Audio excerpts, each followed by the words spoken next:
Olá, sejam bem-vindos ao canal do Autoconhecimento. Jesus nos orienta a orarmos pelos nossos adversários e por aqueles que nos desejam mal.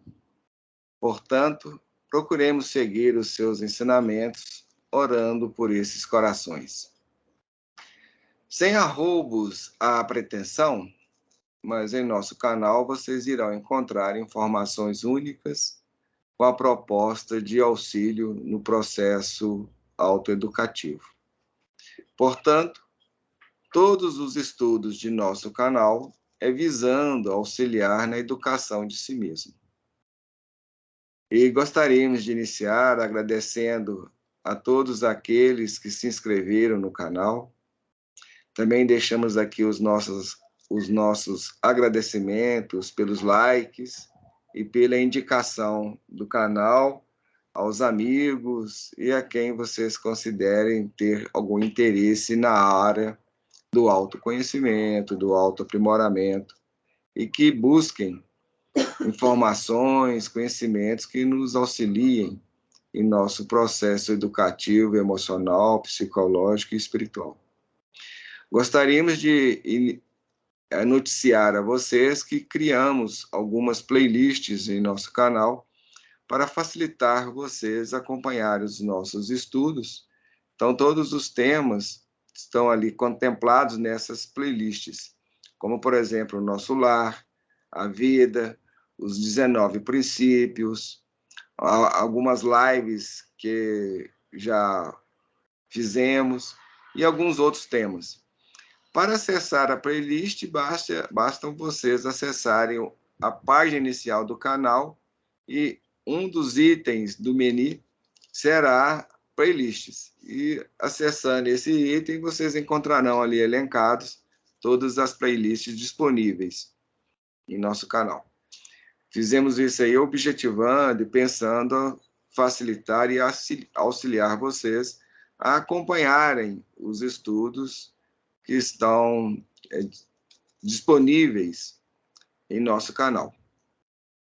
Bem, hoje o tema de hoje é o estudo do livro Nosso Lar, e nós gostaríamos de fazer uma correção aqui em relação ao último estudo que disponibilizamos. Em determinado momento, em referência ao trabalho sobre nós mesmos, nós dissemos que devemos trabalhar sobre nós mesmos e sobre os outros. Só que está incorreta esta frase. Na verdade, nós devemos trabalhar sobre nós mesmos e a favor dos outros. Então, fica aí a correção. Nós já até chegamos a colocar isto na descrição do próprio vídeo que a gente disponibilizou, mas a gente sempre, no vídeo seguinte, a gente faz um adendo, um acréscimo aí, corretivo ou alguma observação. Então, está posto aí. E vamos ao nosso estudo. E, como sempre nós fazemos, vamos orar, rogando a Deus e a Jesus o amparo e o auxílio para todos nós, tanto no entendimento, quanto também na explanação do assunto que estaremos tratando na noite de hoje. Então, vamos à nossa prece. Deus, Pai de amor e de bondade, Jesus, divino médico e orientador maior de toda a humanidade, nesses instantes em que nos preparamos para iniciar mais um estudo, hoje em torno do livro Nosso Lar, dos nossos irmãos André Luiz e Chico Xavier, para cujos corações rogamos, Senhor, as tuas bênçãos. E te pedimos ainda a tua permissão para que possamos estar sob o amparo e assistência amiga dos nossos mentores e coordenadores espirituais. Te pedimos também abençoar aqueles corações que, a partir dos planos espirituais da vida, se reúnem a nós em busca deste ensejo de aprendizagem, de entendimento, de confraternização. Rogamos também abençoar a nossa irmã Vicentina, que nos acompanha nos estudos, nas reflexões, e recordando dos inscritos em nosso canal, te pedimos, Senhor, as tuas bênçãos em favor de todos eles, bem como também abençoa todos aqueles que vierem a nos ouvir ou nos assistir futuramente. Senhor, recordando daqueles corações encarnados e desencarnados, que algumas vezes, por estar ainda envoltos nas teias da ignorância, das ilusões, quais nós mesmos, mas que nos desejam algum mal, alguma retaliação, te rogamos abençoar a todos eles. E distendei estas bênçãos, Senhor, em favor de toda a humanidade, hoje e sempre, que assim seja.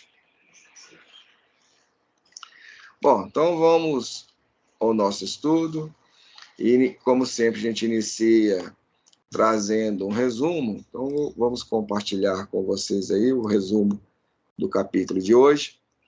Hoje nós estaremos vendo o capítulo número 4, o médico espiritual.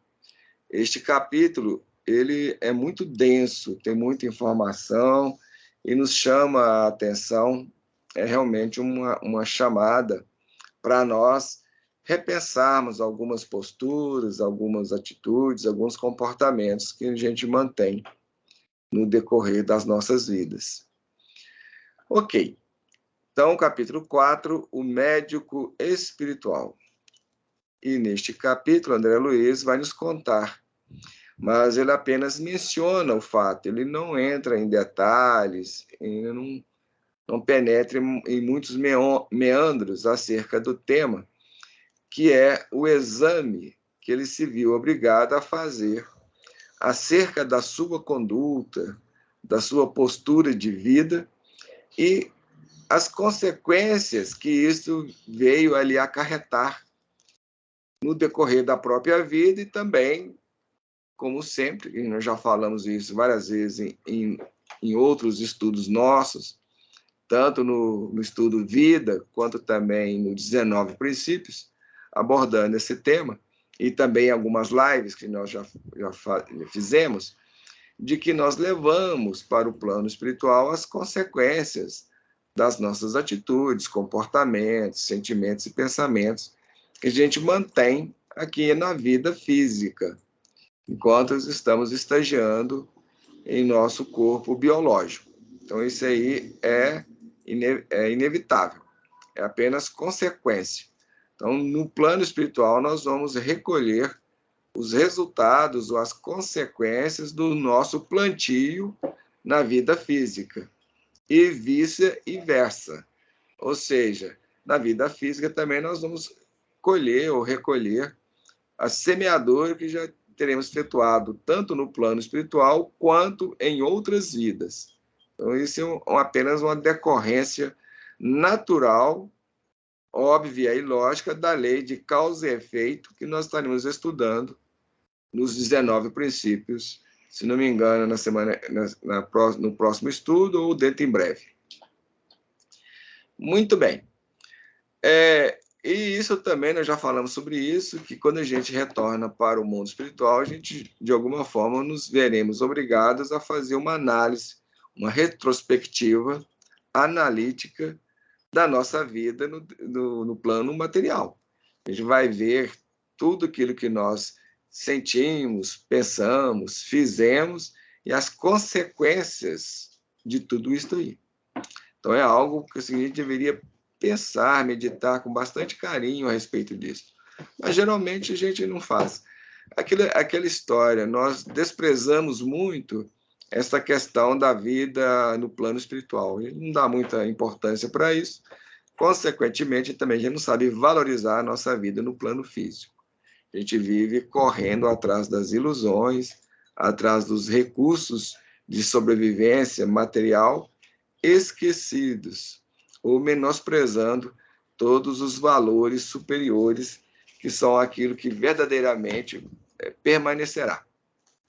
Bom, o André Luiz, de alguma forma, em alguma proporção, vai contar, vai narrar essas questões. É uma pena que ele não entra em minúcias acerca de tudo isso. Ele deixa ali subentendido, aí fazendo algumas referências diretas, mas ele não foca o tema como talvez naquela dimensão que seria desejável para a gente despertar. Mas aqueles, como ele mesmo coloca no frontispício do próprio livro Nosso Lar, quando o discípulo está pronto, o mestre aparece. Ou seja, quando a gente está em condições, a gente vai entender muito bem o que está sendo colocado e fazer o devido e adequado aproveitamento. Para os adormecidos, que configura-se a maioria de nós, isso passa desapercebido, a gente não dá a menor importância, e continuamos no nosso itinerário como se nada tivesse acontecido. Bem, o André Luiz, então, vai iniciar esse capítulo também, relatando que no dia imediato, após ele ter chegado em nosso lar, e depois de um descanso reparador, ele vai acordar com a luz magnífica do sol entrando pelas janelas. E ele acorda cheio de gratidão e de bom ânimo. Bom ânimo também deveria ser algo que deveria nos animar o tempo todo no decorrer da nossa vida, das nossas vidas. Mas, infelizmente, uma vez mais, como temos sempre dito e repetido aqui, vamos fazer isso milhares de vezes, em função do nosso estado infantil de inconsciência, e a gente vive mais dentro dos quadros da infelicidade, então, bom ânimo é algo que a gente não sabemos ainda alimentar e cultivar adequadamente. Bom, e ele também, lá no plano espiritual, vai nos dizer que ainda tinha um pontinho a nublar a sua alegria, que era a saudade do lar distante. Ele vai contar que ali em nosso lar, a natureza era de uma magnificência sem palavras. Era muito bonita, muito bela. E ele tenta levantar da cama, mas ainda não consegue, percebendo ou vindo a aceitar a sua condição ainda de enfermo. E enquanto ele estava ali maravilhado com tudo que ele ia percebendo, que ele ia se dando conta, ele vê entrando no seu quarto Clarencio, acompanhado de alguém que se apresenta como médico daquela cidade espiritual, ou seja, de nosso lar, cujo nome é Henrique de Luna. E após, logo a seguir, eles passam a falar da condição de André Luiz, que retornou ao plano espiritual através do suicídio inconsciente. E esse é um tema que a gente vai deixar para tratar durante o decorrer do capítulo, mas é um tema de suma importância para nós, porque a maioria de nós, 99% da humanidade, está em curso dentro dessas características. Inclusive, eles falam isso lá. Se não me engano, não sei se é Lísias que vai contar para André Luiz, não sei se nesse mesmo capítulo ou se no seguinte, em que milhares de criaturas retornam ao plano espiritual dentro desta nomenclatura, ou dentro desta condição do suicídio inconsciente. Nesse capítulo mesmo. Nesse capítulo mesmo? No final. E o André Luiz ali, ele fica então indignado e começa a reclamar de que isso não era verdade. E inicia o seu jorrão ali de justificativas. Mas o médico espiritual vai lhe rebater e começar a falar da sua conduta, do seu comportamento e das consequências que isto foi gerando em sua vida.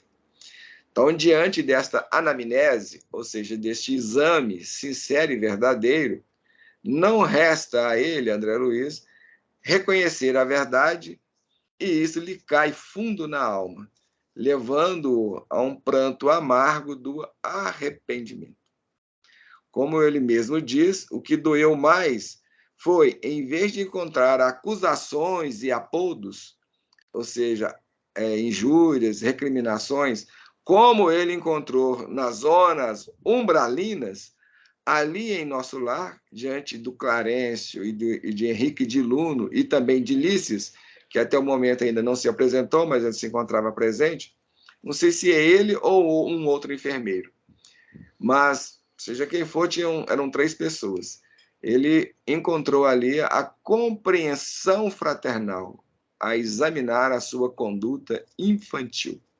Então, isso bate para a gente como uma vergonha. É isso que nós sentimos diante desses seres que têm aí uma postura mais elevada, que já está envolto na fraternidade, na solidariedade, ou seja, no amor fraternal.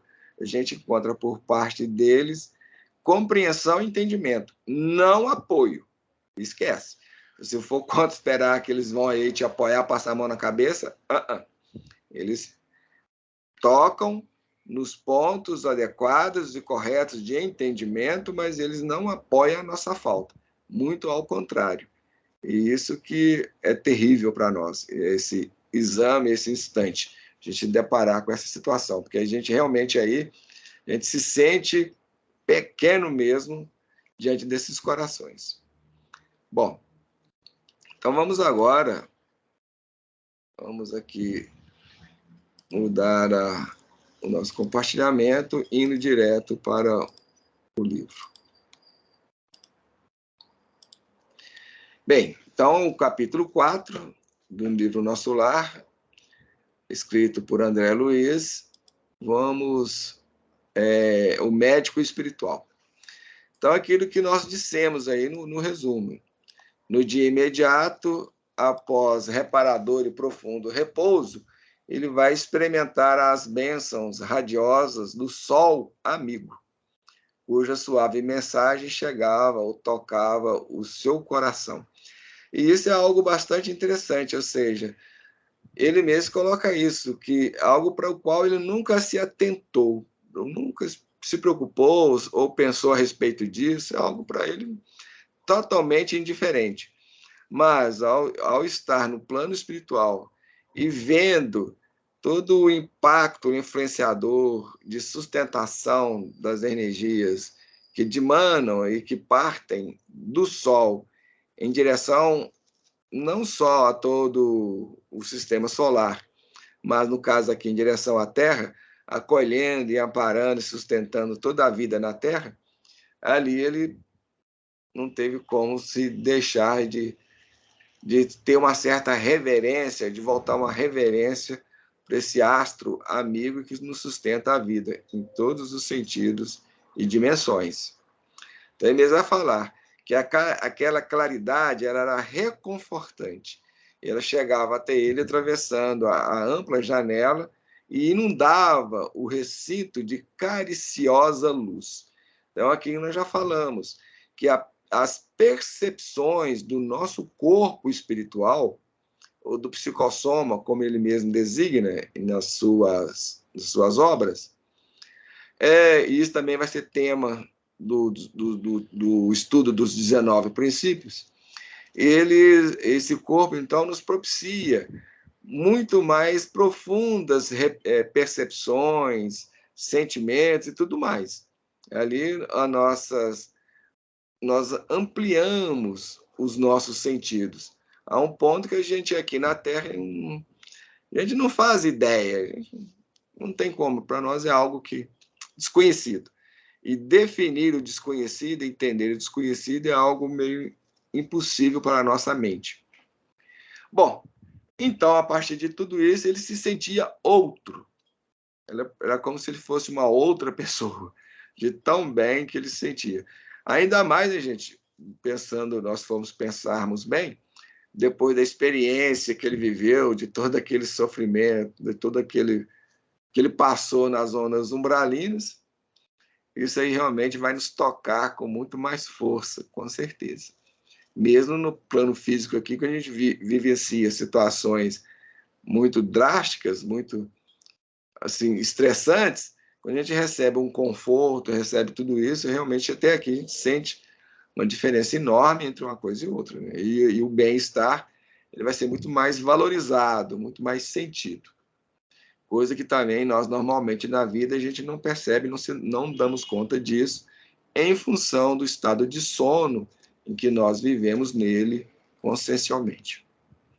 E ele vai contar ainda que novas energias então lhe tocavam o íntimo, lhe revigoravam o seu ser, lhe envolvia, lhe sustentava, lhe levantava daquela situação de enfermo na qual ele se encontrava. Então, ele mesmo conta aqui, ó, tinha a impressão de sorver a alegria da vida a longos haustos. Então, isso é muito interessante. Essa experiência, essa experimentação, essa vivência, de você ter a impressão de sorver, de absorver a alegria da vida. É algo, imagino que espetacular. E na sua alma apenas um ponto sombrio, que ainda pairava ali, um pontinho negro, que era a saudade do lar, o apego à família, que ficara distante. Esta aí é uma questão que a gente devia pensar bem a respeito dela. O apego. No caso dele, é a família. E para cada um de nós, esse apego aí vai variando. Alguns é a família, outro, às vezes, é a esposa ou o esposo que deixou para trás, ou às vezes alguma questão pendente aí, mal resolvida talvez, ou não. Depende aí. O apego ao dinheiro, apego à situação econômica, apego ao status social. Então, a gente tem que ver aí quais são as nossas dificuldades e os nossos problemas. Porque apego nunca é um bom conselheiro. E sempre é algo que nos traz algum tipo de dano e prejuízo, porque o apego, ele nasce do egoísmo.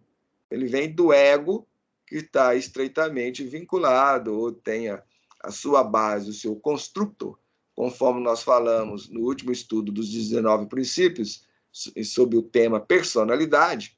O ego ele se constrói em cima do egoísmo.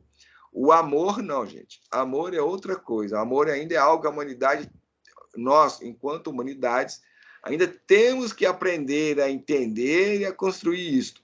O amor, ele traz confiança, ele dá fé, ele dá certeza, ele dá liberdade. Então, totalmente diferente. Vamos falar isso.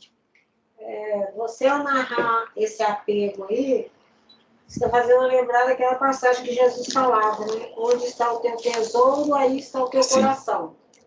Que é numeroso essa ligação. Pode ser o trabalho, todo dia eu desencarno, todo dia eu vou para o meu trabalho, estou lá. Lá não era importante para mim. Então, a gente observa essa necessidade da gente, aquilo que Paulo de Tarso falava, ser do mundo, viver as coisas do mundo sem ser do mundo, né? Porque o apego realmente... E, às vezes, o apego, gente, uma coisa que eu tenho observado, pode ter passado 50 anos, 30 anos, você não está vivendo mais a situação, mas você ainda está pegada a ela. Está vinculada. Está vinculada a ela. E vira e mexe, essas lembranças vêm à tona. A pessoa já pode ter desencarnado, a situação já nem conta mais, mas aí a gente ainda está ligada ainda. Então, essa necessidade desse tesouro é muito importante nessa parte aí que você está vendo. Na verdade, nem é um tesouro bem, né? É um tesouro entre aspas. Né? Pois é, a ligação que a pessoa cria, né? Como nos lembrava o saudoso professor Honório Abreu, ele trabalhava muito essa questão dos vínculos, das vinculações. Então, o apego é aquele elemento que vai nos criar ou vai nos conectar com algumas circunstâncias, seja elas emocionais, psicológicas, espirituais ou até mesmo físicas, materiais. Então, o apego é um daqueles pontos, um daqueles elementos que nós deveríamos trabalhar. Então, fica aí a indicação para todos nós de começar a pensar e refletir sobre essa questão e ver a que a gente está apegado. Só, em vez de nós apegarmos às coisas que deveriam ser boas, ou seja, edificantes, nós pegamos naquelas situações e circunstâncias que não nos edificam, mas nos prendem à retaguarda. Isso que o Vicentino está aí nos lembrando. Bem, e o André Luiz, então, vai nos contar que numerosas interrogações pairavam na sua mente, mas a sensação de alívio era tão grande que ele se sentia sossegado, ou seja, a nível de espírito, ele se sentia ficar calmo em função ali daquela sensação de alívio que ele sentia, que ele estava absorvendo e vivendo. Então, deixando ele longe de qualquer interpelação, ou seja, perguntas, indagações, questionamentos, etc. Bom, ele quis se levantar e gozar aquele espetáculo da natureza, cheia de brisas e de luz. Então, a natureza lá tem novas cores, novos elementos. É aquilo também que a gente estávamos dizendo aí no início. Além da natureza ter toda essa riqueza, a gente ainda, no plano espiritual, em função do nosso corpo espiritual, dar e fornecer elementos e condições, a gente é capaz de perceber tudo isso. Porque com esse corpo nosso aqui, físico, mesmo que a natureza nos proporcione tudo isso, a gente não se dá conta, não percebe. Mas ele não consegue se levantar da cama. Então ele conclui, ele percebe que sem a cooperação magnética do enfermeiro, tornava-se para ele impossível deixar o leito, deixar a cama. E o que é essa cooperação magnética? No meio espírita tem algo chamado passe. E essa referência que ele faz de cooperação magnética é exatamente o passe. Então, ele necessitava de receber o passe. Quando o enfermeiro vinha e impunha a mão, no Evangelho, o passe é descrito como a imposição das mãos. Então, impor a mão é um passe que a pessoa está dando ao outro, ou no outro. É a mesma coisa. Cooperação magnética, passe, imposição de mãos, tudo isso aí é referência à mesma coisa, ao mesmo ponto. E ele ainda não chegou ali a voltar da surpresa, voltar a si das surpresas que sucediam-se, uma sucedia à outra, quando ele viu abrindo a porta e entrando por ela Clarencio, que foi o seu salvador lá das zonas umbralinas, acompanhado por um simpático desconhecidos. Então eles se cumprimentaram atenciosos, e os recém-chegados desejou a ele, ou cumprimentou ele, o André Luiz, lhe desejando paz. Então o seu benfeitor da véspera indagou do seu estado geral. Tipo assim, né? Como você está, meu irmão? Tudo bem? Como é que você está se sentindo? E o enfermeiro acorreu prestando informações. Então, ele estava ali acompanhado de um enfermeiro. Se não salvo me engano, esse enfermeiro era Lícias, mas ele ainda não se apresentou ainda.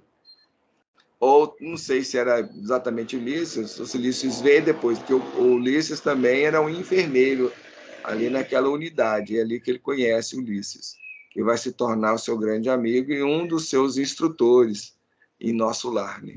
Praticamente seu primeiro instrutor. Sorridente, o velhinho amigo apresentou ao André Luiz o companheiro. Tratava-se do irmão Henrique de Luna, que era do Serviço de Assistência Médica da Colônia Espiritual. Eles estavam, ele descreve ele, o Henrique de Luna, trajando de branco, traços fisionômicos irradiando enorme simpatia. Então, esse médico espiritual veio-lhe auscultar, ou seja, fazer um exame, demoradamente, sorriu e explicou. Disse para ele, é de lamentar que você tenha vindo pelo suicídio. Foi o primeiro impacto, o primeiro choque que o André Luiz vai receber aí. Ele já tinha ouvido isso lá no umbral, mas ele se recusou a aceitar, se recusou a acreditar. Então, ele criou uma cristalização de não aceitação. E Clarencio permanecia ali do lado, sereno, tranquilo, e ele sentiu, enquanto isso, um assomo de revolta que começou a borbulhar no seu íntimo. E ele disse para ele, retrucando, né, o o médico. Suicídio? Aí, nesse momento, ele vai recordar as acusações dos seres perversos das sombras, ou seja, das regiões umbralinas. Não obstante ele estar ainda envolto de muita gratidão, que ele começava a acumular em relação a tudo aquilo que ele estava recebendo, o ambiente, aquela cidade que ele estava acolhendo, ele não conseguiu calar em si a incriminação. Incriminação é a acusação. Então, ele voltou à acusação contra o médico. Ele vai dizer: creio que haja engano. Ele ficou todo melindrado. Então, essa questão do melindre também aí é um outro ponto muito importante para todos nós. Nós somos bastante melindrosos, principalmente o brasileiro, que possui uma baixa autoestima. Então, nós não temos praticamente autoestima. Já possui uma baixa estima. E todo aquele que possui baixa estima é infantil, ele é melindroso. Então, nós vamos encontrar no nosso círculo, em nós mesmos, a partir de nós mesmos, e em nosso círculo, mais ou menos melindres, de acordo com cada um. Então, cada um, às vezes, tem uns que são mais melindrosos do que outros. E dentro dos perfis de personalidade que nós vamos estudar futuramente, nós estamos pensando, assim que terminarmos o estudo dos 19 princípios, e entrarmos com esse estudo sobre o acerca da personalidade, vamos fazer aí uma anamnese bem detalhada, bem cirúrgica da personalidade humana, ou seja, de nós mesmos. Então, tem alguns egos que são mais sujeitos aos melindres do que outros. Isso aí é fatal. Mas, de uma forma geral, nós somos mais ou menos melindrados. E isso é um grande problema para todos nós. Principalmente, isso alimenta a nossa postura infantil, nosso estado de infantilidade. Não deixa a gente amadurecer. E é por isso que nós não gostamos da verdade, da sinceridade. Então, o melindre, ele é filho dileto do orgulho. Então, toda pessoa melindrosa também, consequentemente, é muito orgulhosa. E é aquilo que nós já temos falado em nossos estudos, em nossas reflexões, de que nós nunca caímos em um único erro, ou seja, em um único pecado. Meus amigos e minhas amigas, toda vez que nós incidimos ou caímos em algum erro, em algum pecado, na verdade, a gente cai em vários outros. Isso é fatal. A pessoa que tropeça, ela não leva só um tropeção. Ela, como se diz no popular, ela sai catando cavaco. Cada cavaco é um pecado. Cada cavaco é um erro. A gente nunca cai numa coisa só. Quando a gente cai num, a gente vai caindo em vários. Então, bem, se eu sou melindroso, significa que eu sou orgulhoso. E se isso significa que eu sou orgulhoso, significa que eu não gosto da verdade, que eu não gosto da sinceridade. Sou uma pessoa extremamente sensível, qualquer coisinha eu me emburreço, eu me sinto machucado. Então, eu não lido bem com a agressividade, com as questões emocionais. Tá vendo? Olha aqui, a quantidade de coisas que nós já pontuamos aí, só por causa de um único aspecto. Então, vamos nos atentar para isso. Então, ele ficou bastante melindrado e vai asseverar, né? Vai retrucar com um certo mau humor. Meu regresso do mundo não teve essa causa. Então, eu não me suicidei. Aliás, o contrário, eu lutei mais de 40 dias no hospital, tentando vencer a morte. E ele vai informar que ele sofreu 2 operações graves devido à oclusão intestinal. Fechamento. Oclusão é fechamento. Então, houve uma obstrução, um fechamento do intestino. Devemos lembrar, mas como é que André Luiz sabia disso? Devemos lembrar que ele era médico. Então, ele tinha essas informações, tinha esse conhecimento.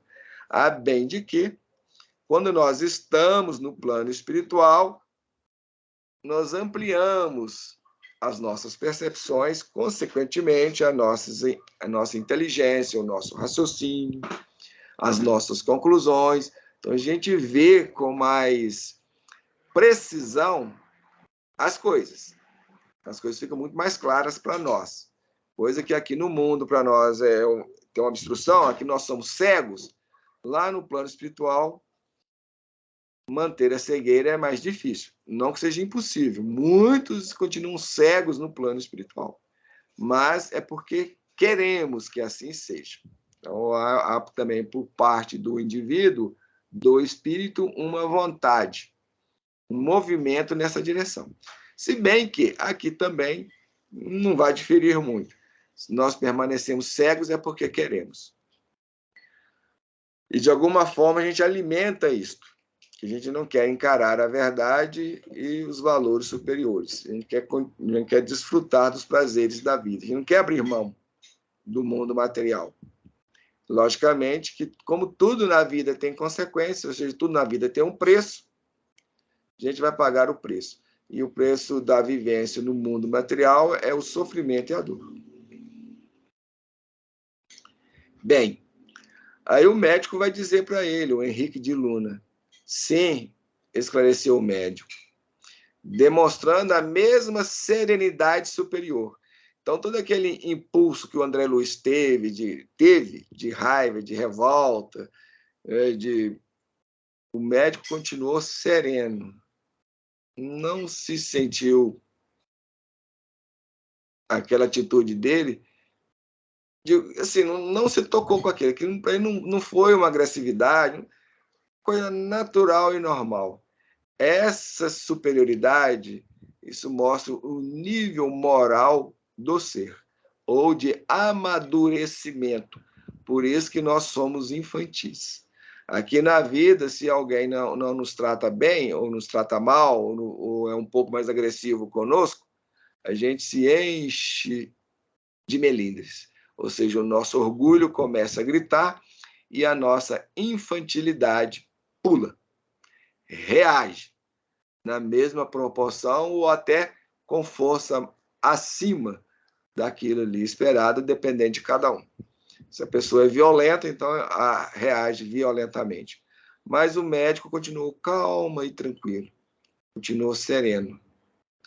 E vai dizer para ele, mas essa oclusão que o amigo se refere, radicava-se em causas profundas. Então, o fechamento do seu intestino, aquela obstrução, estava em causas profundas. Talvez o amigo não tenha pensado, refletido o suficiente.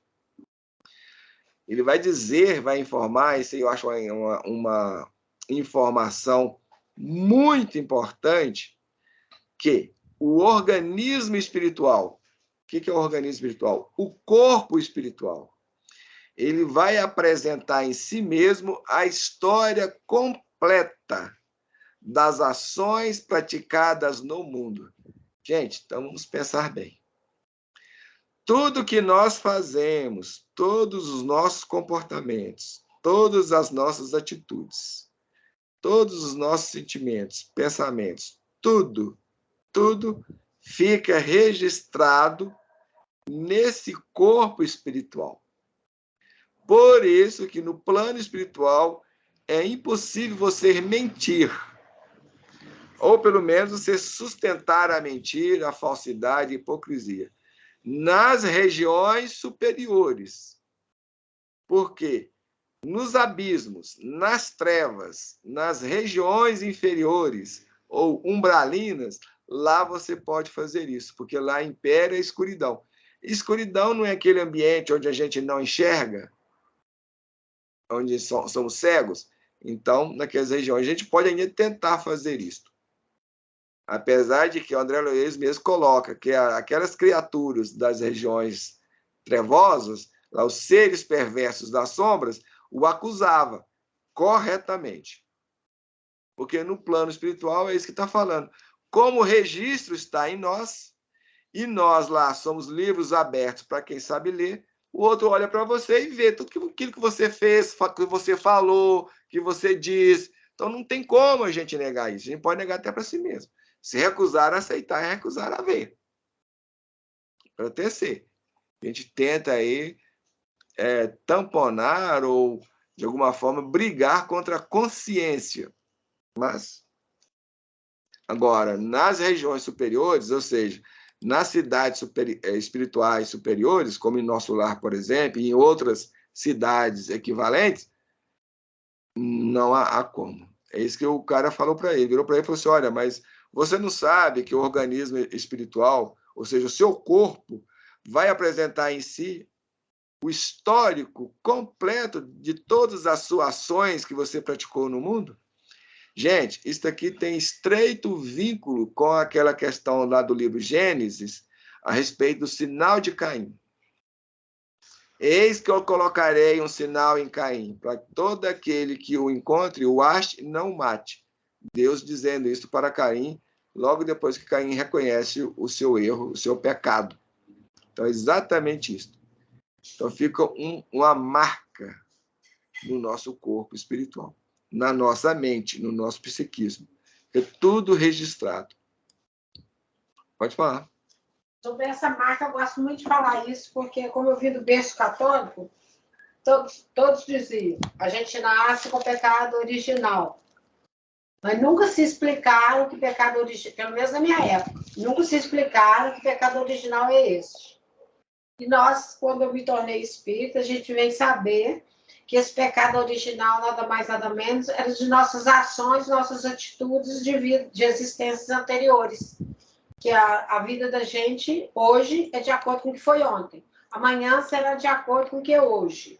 Então, são as consequências dos nossos atos, que é o pecado original, que a gente já nasce com aquela dificuldade, ou problema, ou doença, que nome queiram dar. Então, eu acho muito importante essa explicação, como eu já falei dos outros estudos anteriores sobre o pecado original. Bom, então é isso que Vicentina falando, que aquilo que a igreja designa de pecado original nada mais é do que a marca de Caim, que é, em outras palavras, em palavras em termos espirituais, as consequências daquilo que nós estamos recolhendo das vidas anteriores, ou seja, dessas marcas, desse histórico que fica registrado em nosso corpo espiritual. Ok? Ou naquilo que na doutrina espírita vai chamar de perispírito. Então, corpo espiritual e perispírito é a mesma coisa. E uma coisa também que eu acho bem claro nessa história, que fica bem claro, é que independente do DNA, é muito fácil a gente verificar isso nos nossos irmãos. Cada um vem com problema de doença, apesar dos pais serem os mesmos. Aí mostra claro, né? Ok. Então, o médico continua atencioso ali, indicando determinados pontos do corpo dele, do seu corpo espiritual do André Luiz. Então, ele falava assim, olha aqui, apontava lá no corpo espiritual dele. Vejamos a zona intestinal, ele exclamou. A oclusão, quer dizer, essa obstrução, ela derivava de elementos cancerosos. Então, ou seja, formou um tumor no intestino dele que criou ali um obstáculo, ou seja, fez um fechamento, fechou, tampou o intestino dele. E estes, ou seja, os elementos cancerosos que estavam ali presentes, por sua vez, eles eram provenientes de algumas leviandades do estimado irmão, no campo da sífilis. Então, ele ainda era portador dessa moléstia chamada sífilis. Não sei se vocês sabem, o próprio Divaldo Franco já falou isso em algumas palestras, que o nosso corpo traz diversos vírus, bactérias, diversas coisas, que muitas vezes não se manifestam. Então, aí, porque o corpo consegue fazer um combate, uma resistência a tudo isso que nós trazemos no nosso organismo. Mas, se a gente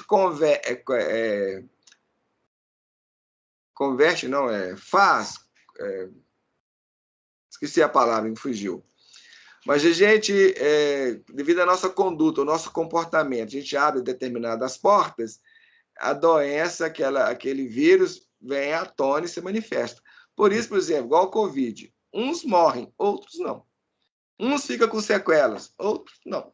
Tudo em função disso, dessas questões que tem tudo a ver com a nossa herança espiritual, ou seja, com aquilo que muitas vezes as pessoas chamam de karma. É exatamente isso aí. Então, o médico vai dizer, continuar dizendo, a moléstia talvez não assumisse características tão graves se o seu procedimento mental no planeta estivesse enquadrado nos princípios da fraternidade e da temperança. Então, é aquilo que nós estamos acabando de dizer. Então, se o procedimento do André Luiz fosse outro, no campo, se ele abraçasse, ou se ele trabalhasse dentro dos princípios da fraternidade, da temperança, ou seja, do autoconhecimento, resolvendo as suas questões, essa moléstia talvez não viesse à tona, não teria surgido e provocado todos esses danos aí. Nós mesmos vamos colocar nos grupos que a gente participa, uma mensagem de bom dia, no qual a gente fala isso. A gente se atentar para as oportunidades. Muitas vezes nós recebemos diversas oportunidades, estamos o tempo todo recebendo diversas oportunidades de despertar e não o fazemos. A gente não aproveita. A gente chuta isso para longe. O meu filho está muito novo, não tem condições de eu participar, de eu entabular esses estudos. Infelizmente, ele está me demandando muita atenção.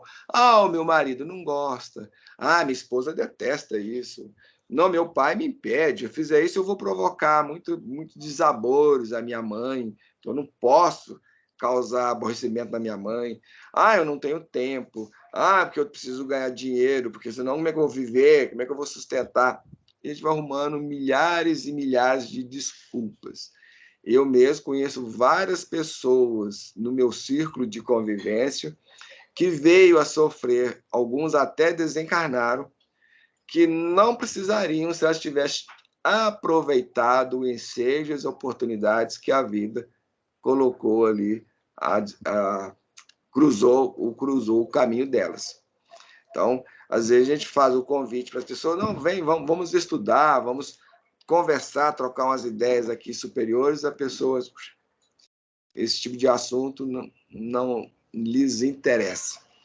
Quando a gente tem assim, né, se você vai ouvir aquele expositor, aquele pregador, aquele evangelista lá que, vamos dizer, trata as coisas na maciota, não fala a verdade, muito assim diretamente, eles falam assim por alto as coisas e todo mundo, você vai ver no YouTube, os vídeos deles têm contagens altíssimas de likes, de visualizações e tudo.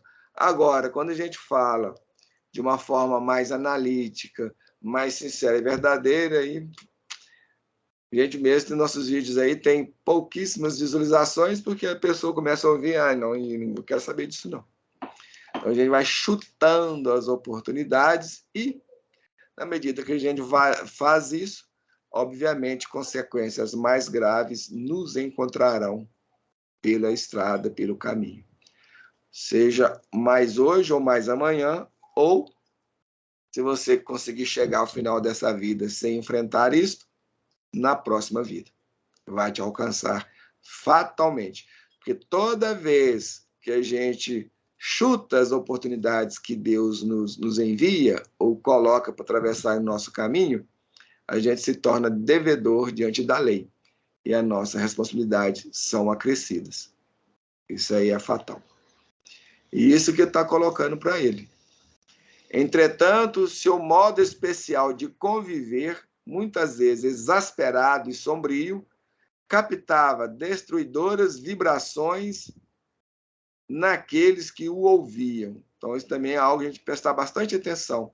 Toda vez que a gente provoca no outro raiva, ódio, inveja, seja o que for, a gente capta a vibração do outro lá, emocional, e o pensamento do outro.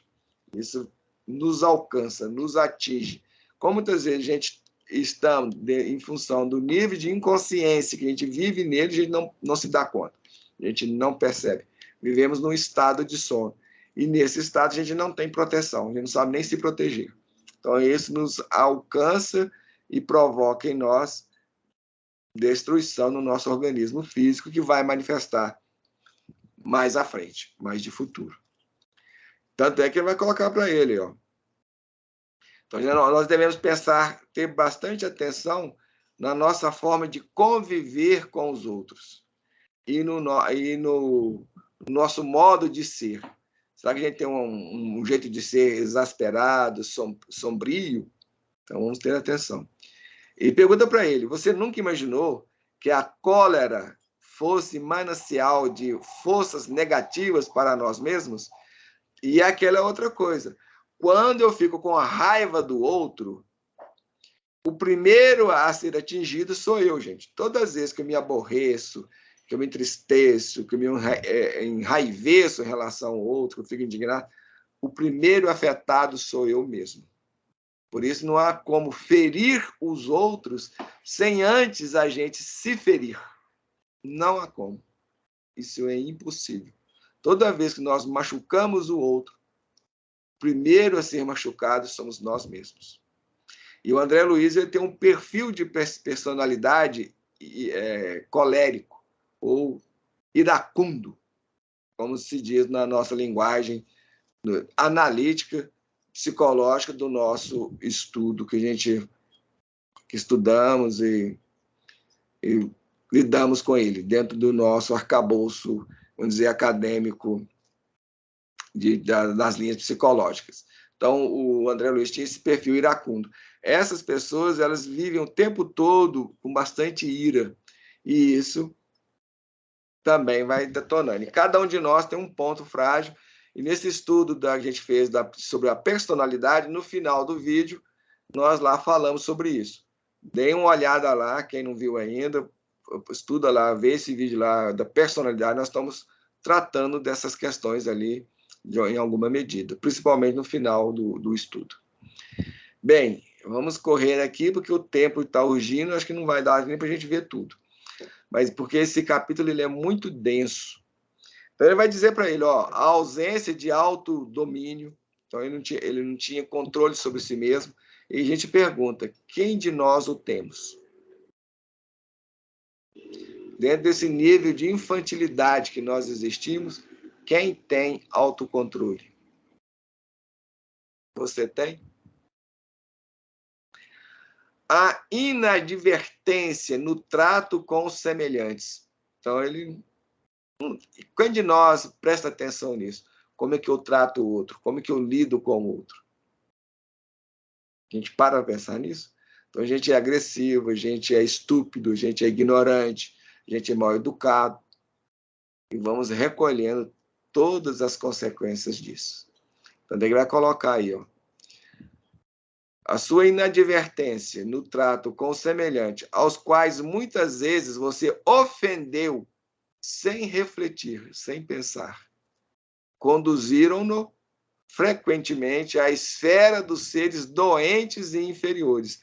Então, todas as vezes que a gente age, se comporta, sente ou pensa nessas linhas de inferioridade, a gente se coloca em relação com essa esfera, ou com as esferas umbralinas correspondentes.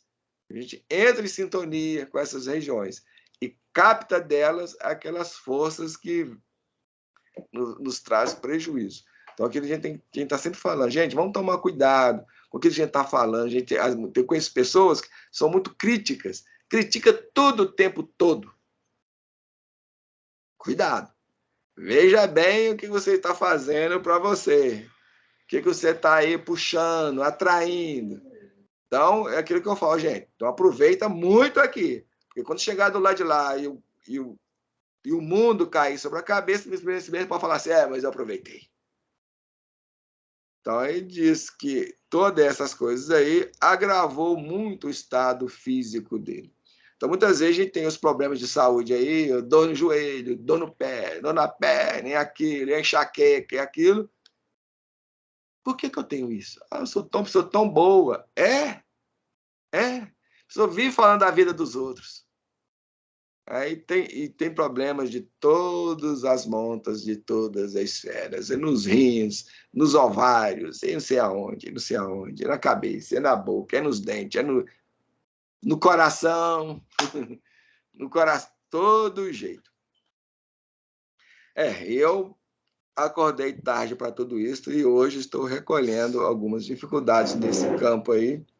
Infelizmente, depois de já ter construído, aí é aguentar as consequências e rogar a Deus misericórdia.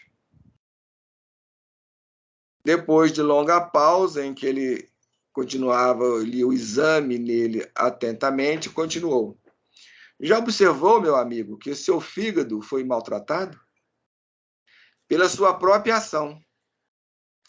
Os rins foram esquecidos. Você esqueceu dos seus rins. Com terrível menosprezo às dádivas sagradas. Então, o nosso corpo é uma dádiva sagrada. A saúde é uma dádiva sagrada que nós as menosprezamos em busca dos prazeres do mundo. Vamos colocar assim, de uma forma geral e ampla.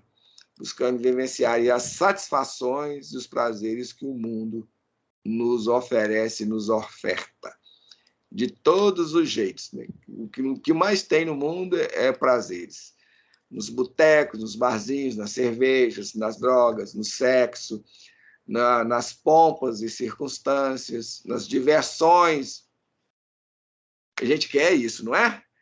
Estudar, aprender, trabalhar sobre si, ixi, é realmente uma luta, é a luta santa. E é por isso, meu amigo e minha amiga, que a porta é estreita. É por esta razão. E poucos são que entram e que entrarão por ela. É porque que o mundo é do jeito que é. Por causa de tudo isso. Se fôssemos diferentes, nós estaríamos em regeneração. Não somos. Então, temos que colher os problemas, as infelicidades, as desgraças, as doenças, o sofrimento e a dor. Tudo que nós plantamos. Os políticos corruptos, a violência, vai por aí afora. Bom, então vamos saltar aqui. Ele vai falar que, a partir dessas pontuações aí, dessas colocações, o desapontamento lhe invadiu o coração, porque ele começa a ficar angustiado, mas mesmo assim o médico ainda continua. Ele já está em aqueles movimentos assim, né, de arrependimento, de reconhecimento de toda a sua infantilidade, o médico continua ele esclarecendo. É a análise que a gente fala, que a gente vai passar no mundo espiritual. Isso aí é inevitável. Nós vamos estar com aqueles que vão analisar nossas vidas, pelo menos que foram para as colônias espirituais.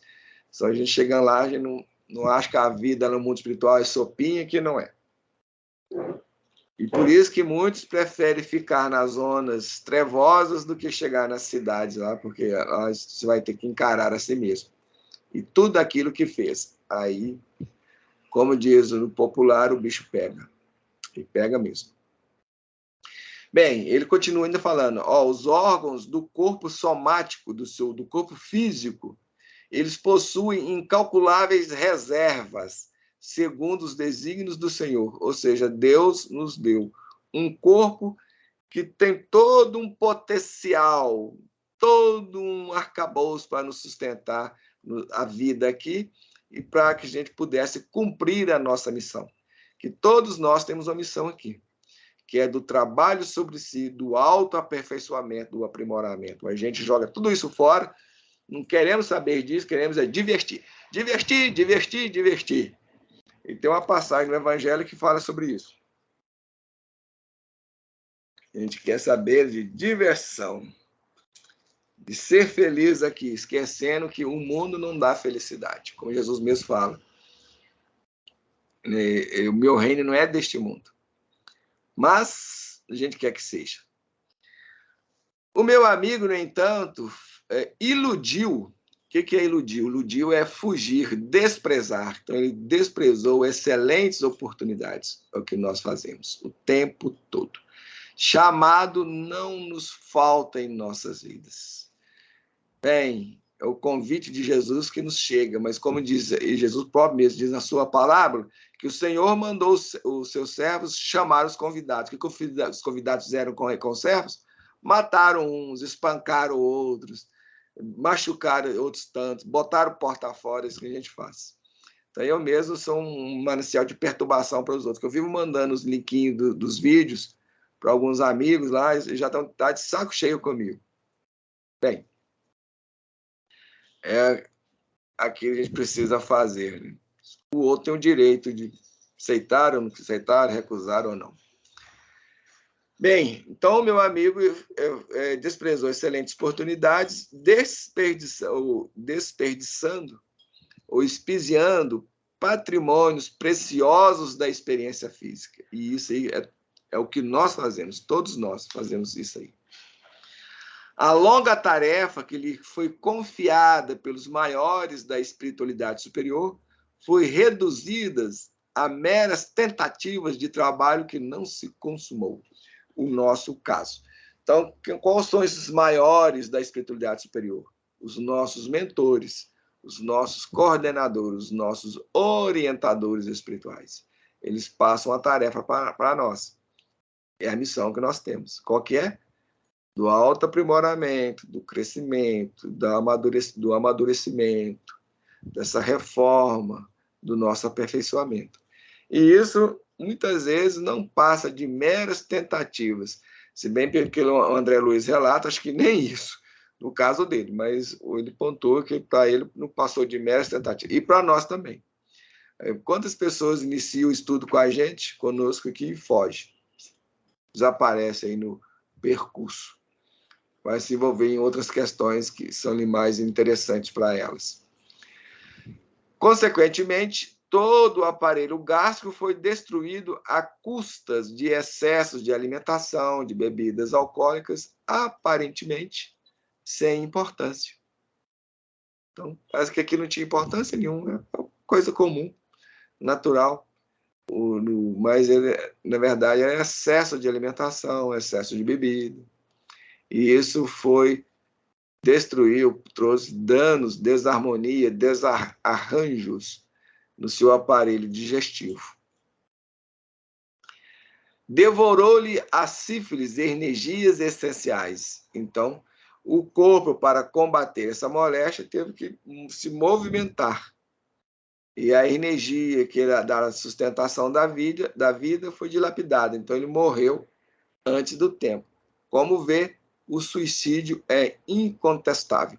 Então, todos nós, que a gente nasce aqui no mundo, a gente nasce com a bateria para durar X anos. Se a gente morre antes desse tempo, nós somos suicidas inconscientes.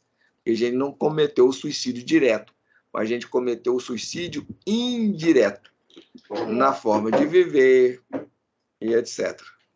Na maneira que nós vivemos, a gente aproveitou a vida, que a gente malbaratou as nossas energias biológicas. Eu gosto muito de explicar essa parte nessa situação aí que você está pontuando, porque todos nós viemos com número de vitalidade, né? Uns vêm para viver 60 anos, outros 80, 40, né? Cada um de acordo com as consequências de suas vidas anteriores.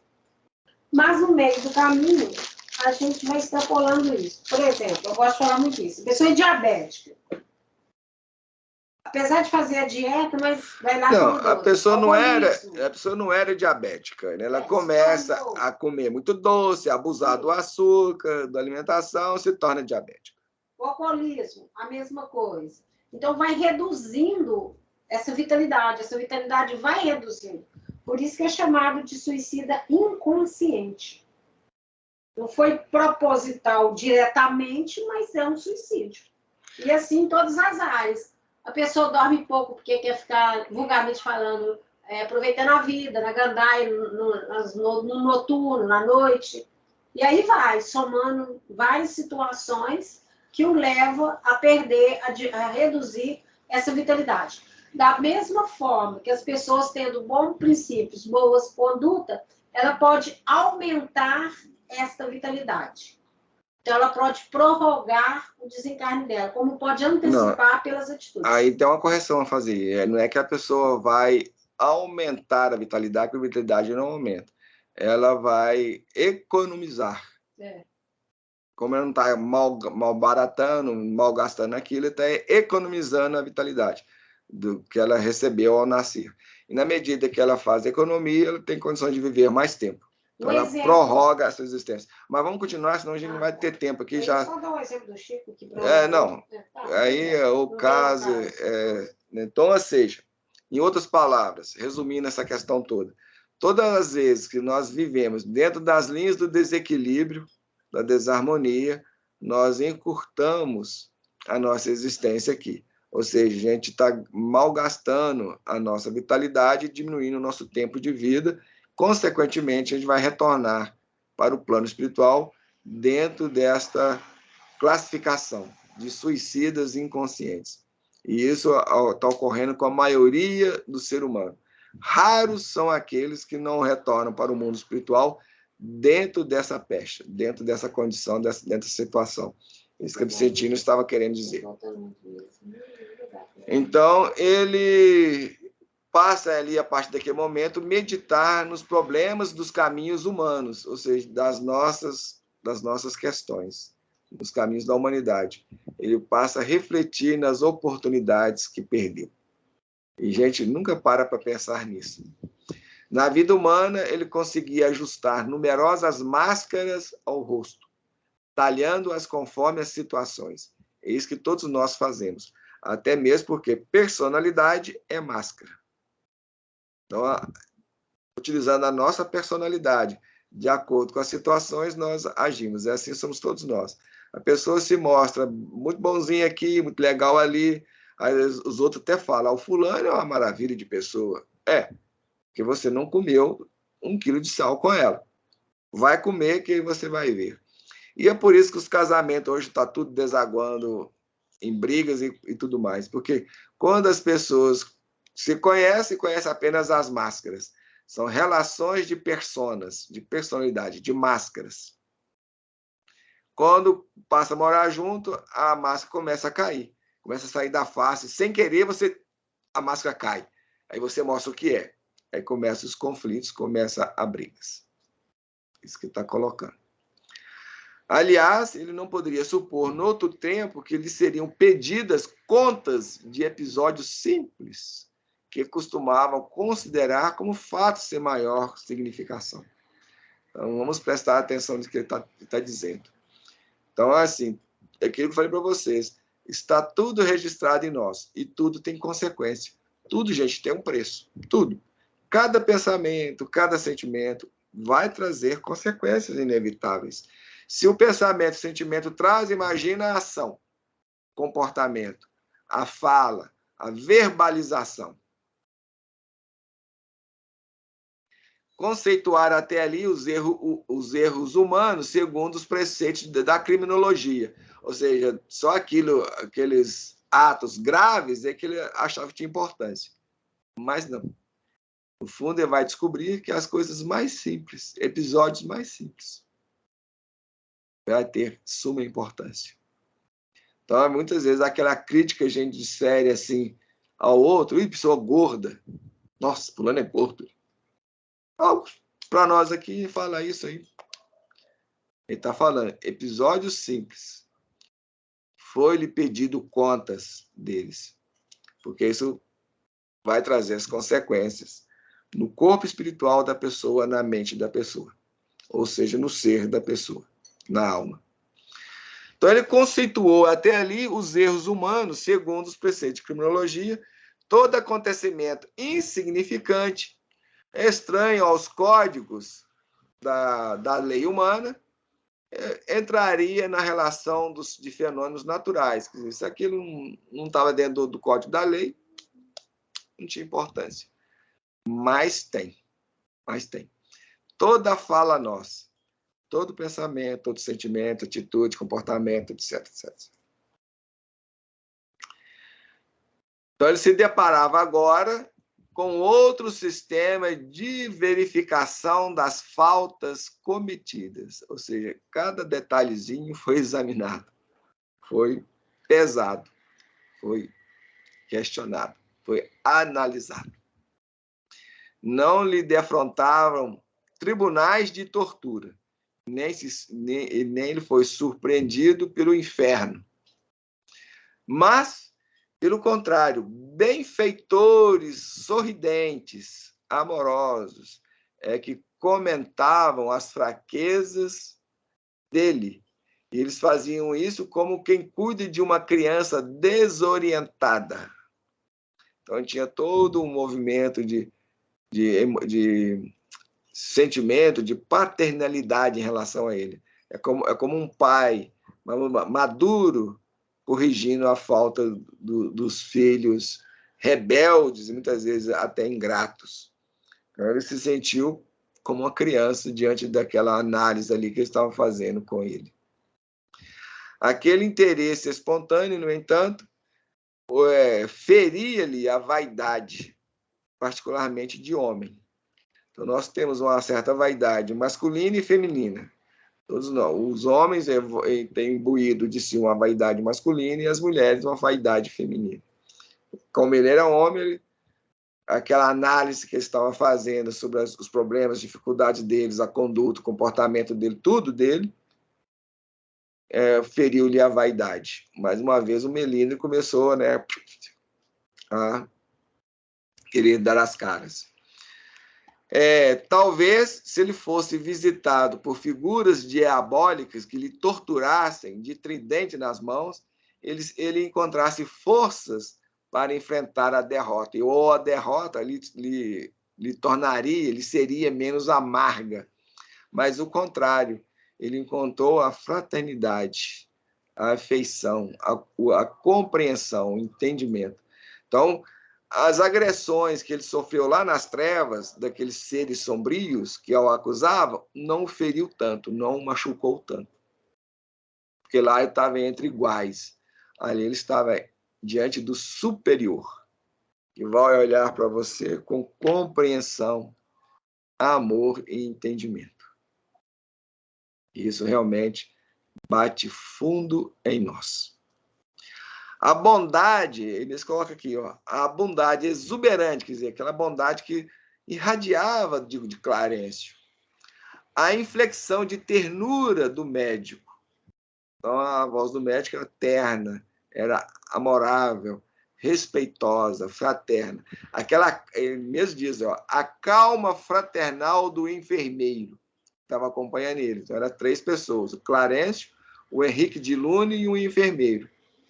Então, eles estavam tranquilos, serenos, analisando a situação dele com imparcialidade, sem acusação. Imparcial, de modo fraterno. Apenas apontando a realidade, a verdade. Então, tudo isso lhe dilacerou, ou seja, acabou com o desejo de reação dele. Ele queria reagir, queria agredir, queria atacar, mas encontrou a barreira da compreensão, do afeto, do entendimento, do acolhimento. Então, ele desmoronou. Aí a vergonha, jogou ele no chão. Aí ele vai chorar. Chorar diante da verdade, diante da realidade. Então, ele colocou o rosto entre as mãos. Olha só o que ele descreve. Ele pôs o rosto entre as mãos, ou seja, pôs as mãos na cara, no rosto. E qual menino contrariado e infeliz, tá vendo? A rebeldia ainda gritava ele de alguma forma. A infantilidade. A infantilidade ainda não se dava por vencida, mas ele se pôs a soluçar com a dor que lhe parecia irremediável, porque não há como negar a verdade, não há como negar aquela realidade que estava sendo apontada. Não tinha como desmentir aquilo. Era a verdade. Então, ele mesmo coloca, não havia como discordar. Não tinha jeito. O caminho era aceitar mesmo. Henrique de Luna falava com sobejas razões.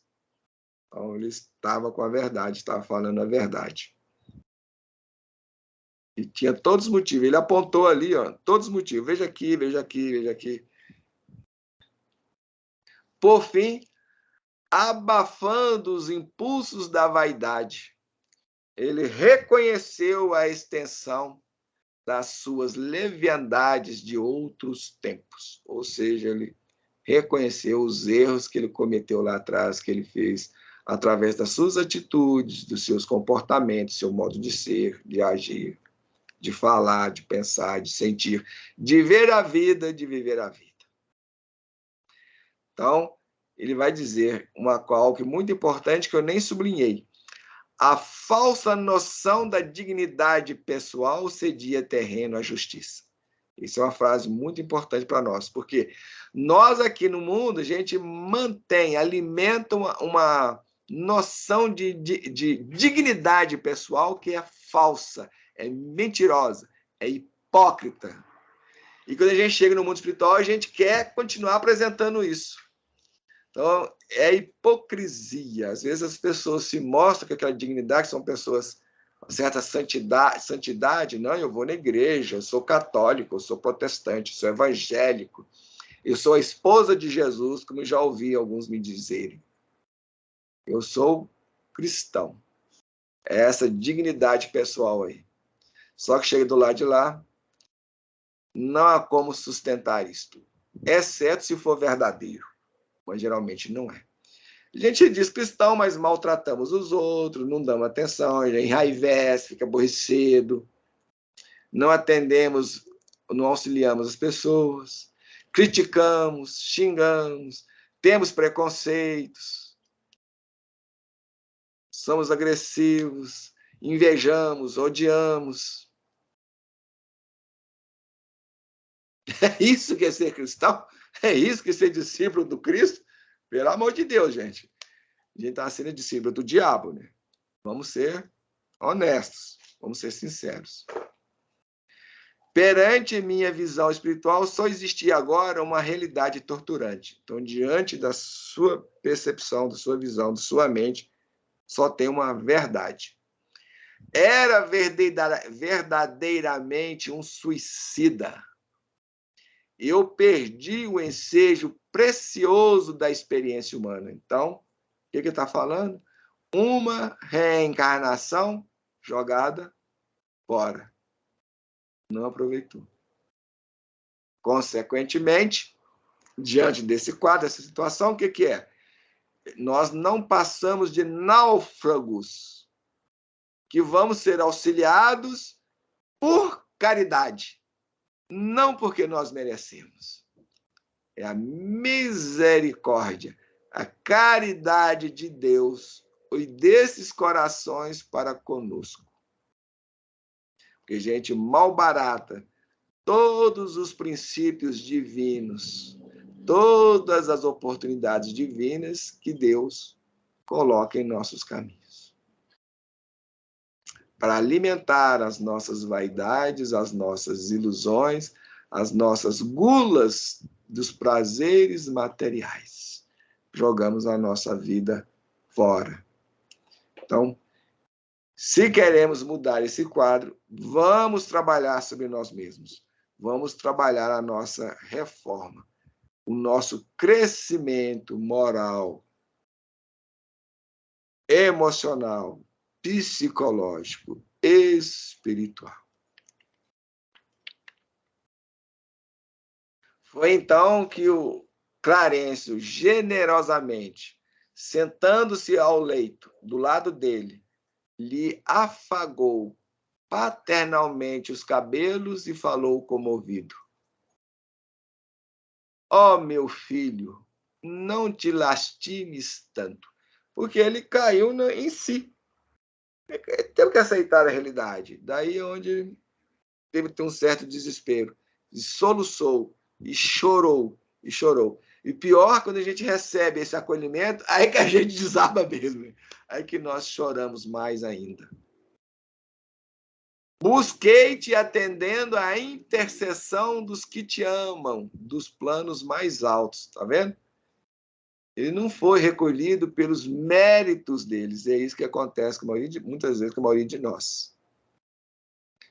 São intercessões daqueles que a gente nem sabe que nos amam, que nos querem bem, que pede por nós. Então, o mérito é do outro e não nosso.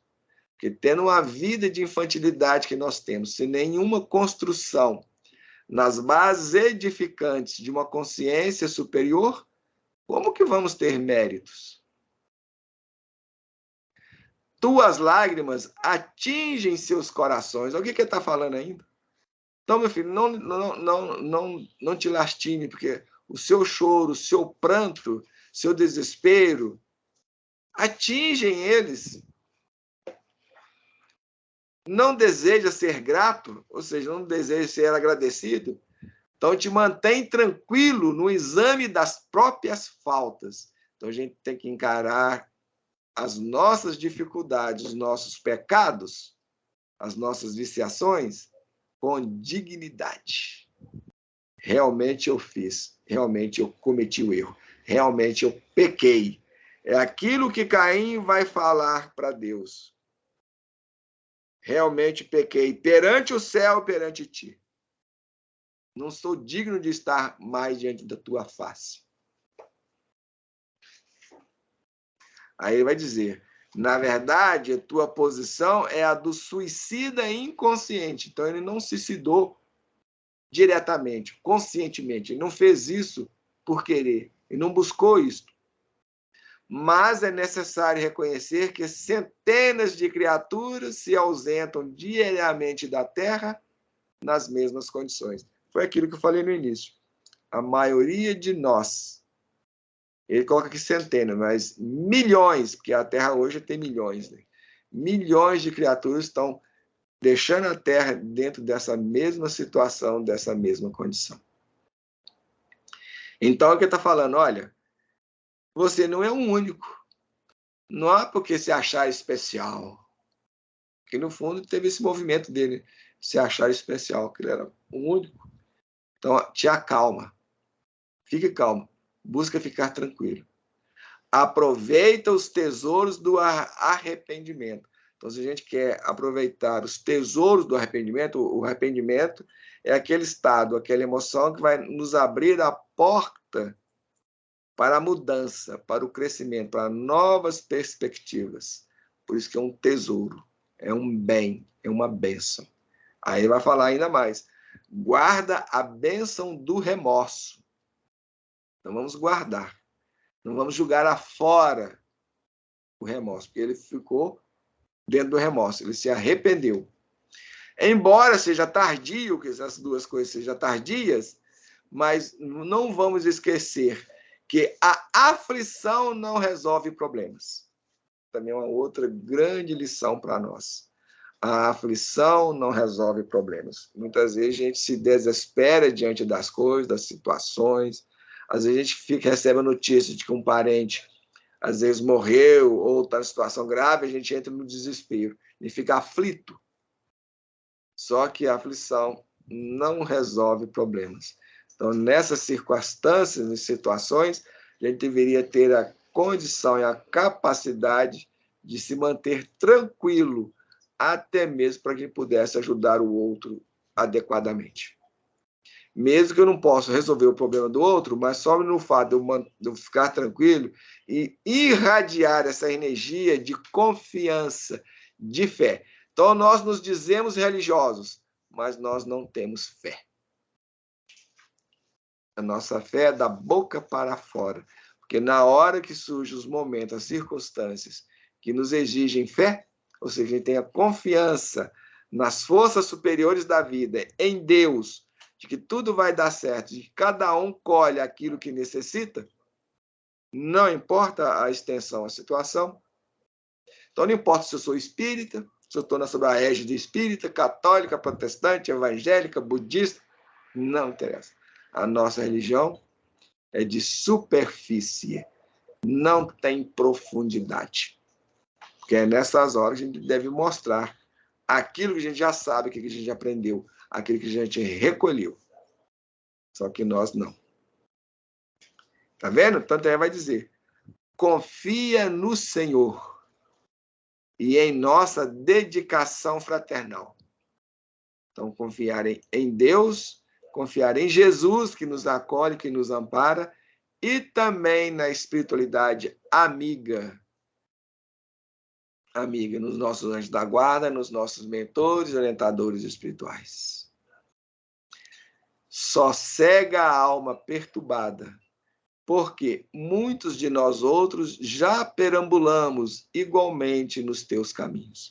Por isso que essas almas superiores não nos condenam, porque elas também já passaram por essas situações, já viveram essas circunstâncias.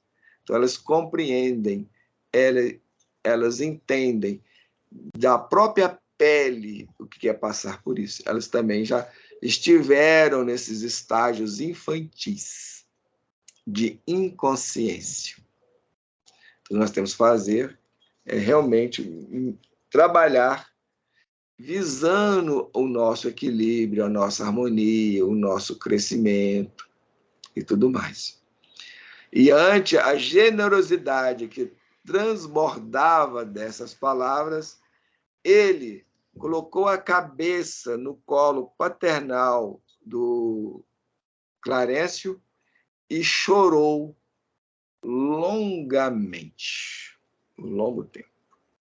Ou seja, ele desanuviou o seu coração. Ele fez uma catarse. Ele colocou para fora.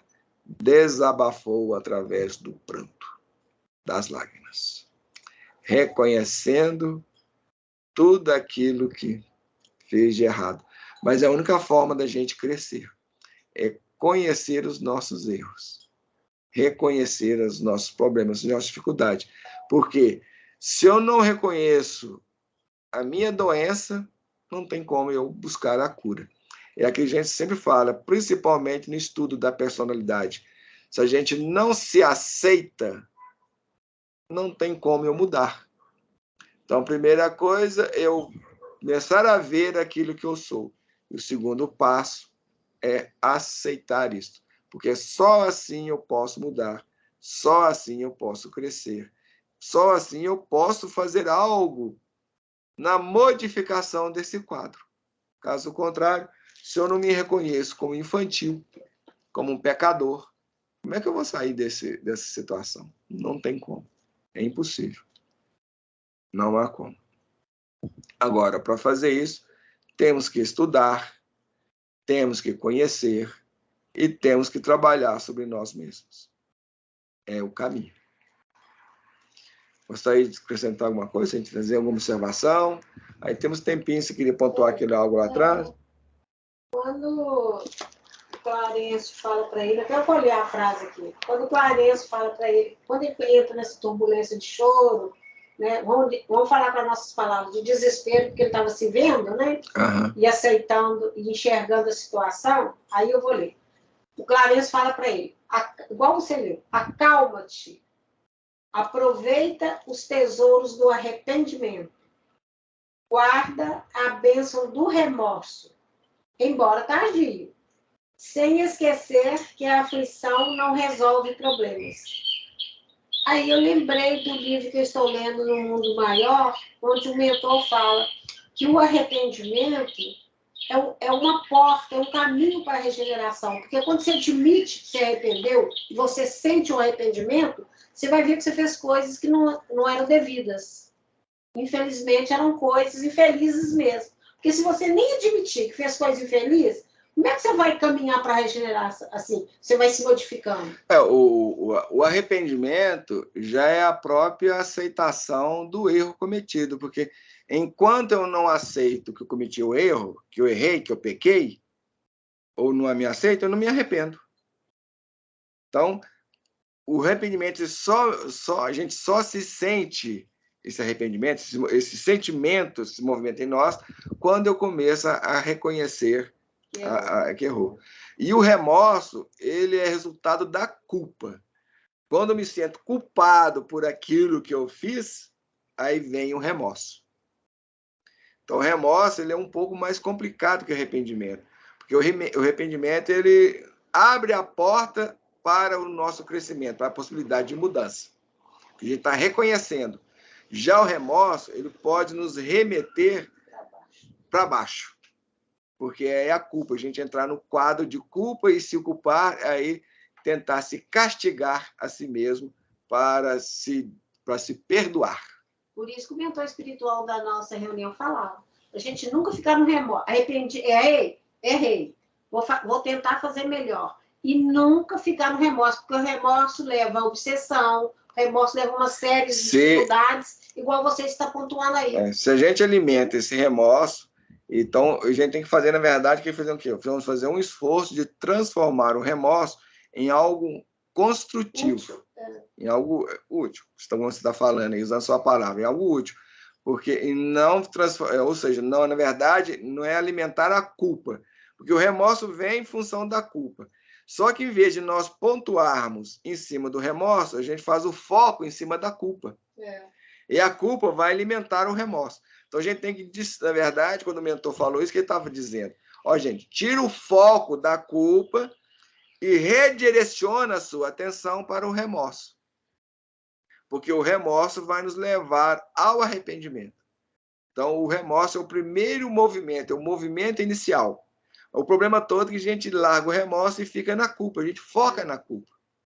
E essa que nos joga para baixo. E essas palestras que eu tenho assistido muito, sempre tem falado, alguém escreve lá falando que fez aborto, mas não tinha conhecimento da época e tal, aquelas questões. São sempre os palestrantes falam. Fez um aborto? Tenta agora não ficar no remorso. Auxiliar uma criança, ter mais afeto com alguém, para substituir, fazer essa transmutação, né? Essa transformação. A questão que a gente fica no foco inferior, nas emoções negativas, nos pensamentos deprimentes, negativos, isso nunca ajuda e nunca nos leva a crescer. Então, vamos focar nos pontos positivos. Já que eu errei, o que eu posso fazer para corrigir meu erro? Então, no caso, você citou aí um exemplo do aborto. Se eu fiz um aborto, então agora eu vou atender crianças desamparadas, vou, sei lá, prestar assistência, fazer alguma coisa, vamos dizer, tipo de uma certa forma, uma compensação. É uma renovação. É como se eu estivesse compensando.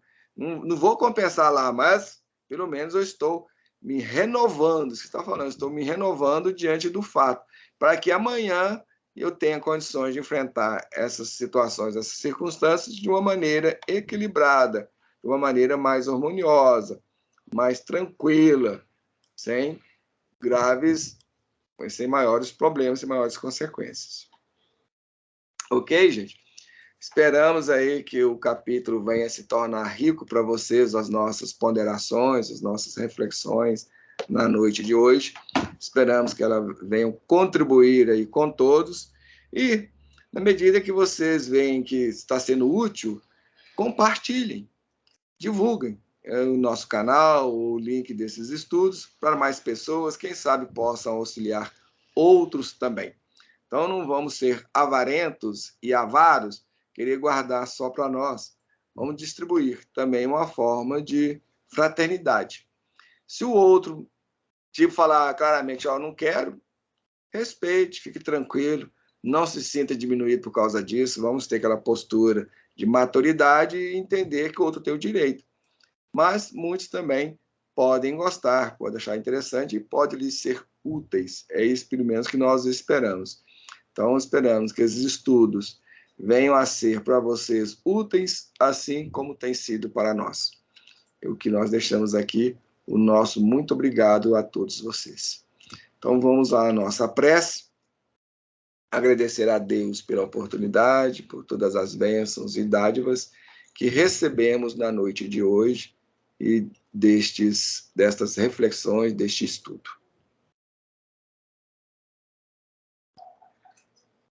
Deus, nosso Pai, de amor e de bondade, Jesus, divino médico de todos nós. Ao caminharmos para o final do estudo desta noite, movimentamos no sentido de vos agradecer, Senhor, por todas as bênçãos, por todas as dádivas, por todas as qualidades que na noite de hoje foram derramadas em benefício e em favor de todos nós.